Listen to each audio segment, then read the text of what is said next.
আসসালামু আলাইকুম hello everyone. একদম কলিজা ঠান্ডা করা এই ম্যাঙ্গো ডেজার্টটা আমি বানিয়েছিলাম চিড়া দিয়ে। আপনারা যারা চিড়া পছন্দ করেন অবশ্যই একবার হলেও ট্রাই করবেন। তো চিড়াকে ১ম এ ভিজিয়ে নিয়েছি, সামান্য পরিমাণে লবণ দিয়েছি, পরিমাণ মতো চিনি এবং গুঁড়ো দুধ দিয়েছি। আপনার পছন্দ মতো দুধটাকে বাড়িয়ে কমিয়ে নিতে পারবেন। আমি এখানে চিড়ার সাথে পানি মিশিয়েছি। আপনারা চাইলে এখানে কিন্তু লিকুইড দুধ ইউজ করতে পারেন। তো আমি যেহেতু এখানে ডানো ক্রিম ব্যবহার করব, আমি খুব বেশি একটা দেইনি। তো এখানে ডানো ক্রিম নিয়েছি। ডানো ক্রিমের সাথে আমি এখানে ম্যাঙ্গো পিউরি ভালোভাবে মিশিয়ে নিচ্ছি। তো আমি যে পাত্রে এটাকে সেট করব, আমি এখানে একটা সুন্দর ডেজার্ট কাপ নিয়ে নিয়েছি। তো চিড়াটাকে ১ম এ দিয়ে দিলাম। একদম ঠান্ডা, ঠান্ডা অবস্থায় দিবেন।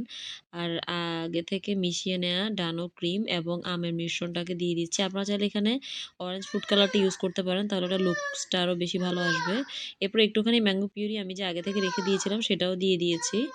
আর উপর থেকে আরেকটু ডানো ক্রিম আর ম্যাঙ্গোর মিশ্রণটা দিয়ে দিচ্ছি। আর উপর থেকে ২-৩ টা স্লাইস ম্যাঙ্গো দিয়ে আমি আমার ডেকোরেশন শেষ করেছি। এটা কিন্তু খেতে অনেক বেশি মজা। আপনারা অবশ্যই বাসায় একবার হলেও ট্রাই করবেন। আল্লাহ হাফেজ।